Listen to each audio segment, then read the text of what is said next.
ama sign he video min lo clear sak vai nena lawmthu ko hrilchia chuti rual chon he video min clear sak ta sa khong ai takin min lo enzo sakla tha iti ni chon min lo like sak min ron comment sak wela idu sak zong ten hena an thriat ve the na turin lo share chong ve don ya tin chuti rual chuan he video hi ni danga poi tiang ang chi mangchang dang te po kon laron up kalaron upload sel tur ngai ta ila chunga te po ilo thriat ve zung zung the na turin khong ai takin min lo subscribe sakla subscribe button ding lampang chia bell lem kha notification ni a kha ilo metel bokanga ti chuan video upload thar kan apianga midang in an thil chop ngai lo in ka upload rual in ilo thave zel thei don ni tuna hian Mizo keyboard man dana ka Gboard bi kan mang dona Mizo keyboard ti ran ma sela emoji te om thin lo wangi tuna hian Gboard ta Mizo language Mizo tong install dana kha kan enter dona ke ma hian hei kan lu hian orabul train kan tiang ta in Gboard kan play store kan lo kha Gboard kan search ta ani alo lang ta kan ti ta ke mai chon system in kan tel sa wangin tian alo lang ta ma se nang mani chon alo lo pon thaya chuan kha lo chon install anga a chon in update thunga he ka update ta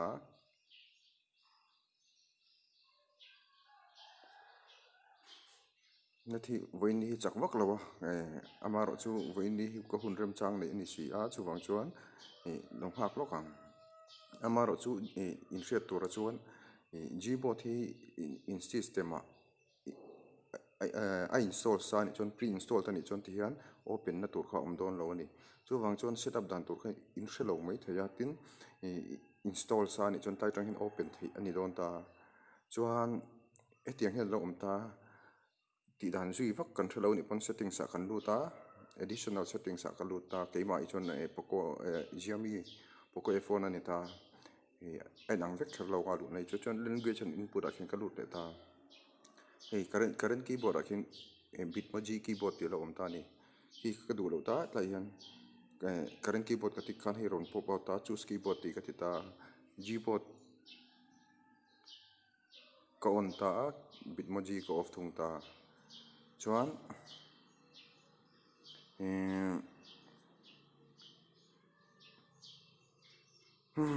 spell checker te kha ka off bok ta ni ti khan spell checker te kha ke chon ka du lo ta nang ni chen du chuin in off kher lo mai nga chuan language a khian tian ro ta hai English India ni ta hei chu dik reng ta chuan Gboard bi ki kan lu ta chuan Gboard a khan English QWERTY ti kha lo ta a English India kha sa ta ni chuan Mizo tong kha heti ni chuan Mizo tong ala thei don lo an thria thiam thei na tur chuan Facebook a en test lokang Facebook a an test lokang hei tree po chu du don tai la lo ta ni chu wang chuan ni china kan du na khan kan lut lenga language a khan add keyboard kan tianga tlai hian search button chung lam pangami khan kan click ta tlai khan Mizo tia lo lang ta chuan don kan ti ta ti khan Mizo po tel ta ti na khan ta ki language a khen English la Mizo ve ve to tak QWERTY keyboard in preference ka set don ta ke chon he ka du lo ta language switch key te voice input te po ka du lo ta chuan dak thim ka du nge bok ta sound te poi ka du lo ko off ta haptic feedback on click paste te po ka du lo ta chuan pop up on click paste ka du lo ta ka du lo ka chu khan ka ti top mai ta chuan thim a hian ke chon dum ka du nge ta adum ka apply ta ni chuan text correction a hian suggestion strip achung lama alorin chin dang chi ho ka du lo ka off bok ta chuan block offensive word ti hian word thu thalo te kha ke chong ka type ngai chong lo ta ma se lo block vel kha ka du lo vain block lo turin ka ti ta emoji suggestion hi then kha chon dung ke chong ka du lo ka off ta suggest contact a arrow chu ko on thin ta chuan personalized suggestion ti poi ka off mak zel ta ke chon auto correction ko off a auto capitalization hi chu ko on na chuan anoi mi po ko na marks misspell word while typing spell check po ke chon ka off thin ta nang ma ni ka hlo khalai ka chu chon sliding hi ka du lo vain ke chon ka off vek ta chuan voice typing ấy chu set up ngay đầu ngay tay lá chuan alo pek thlang le ta dictionary po ngay đầu ngay lá search ấy chuyên đủ lên off thêm đủ lên on thấy bốc ta ấy chu on về sim mong chuan advanced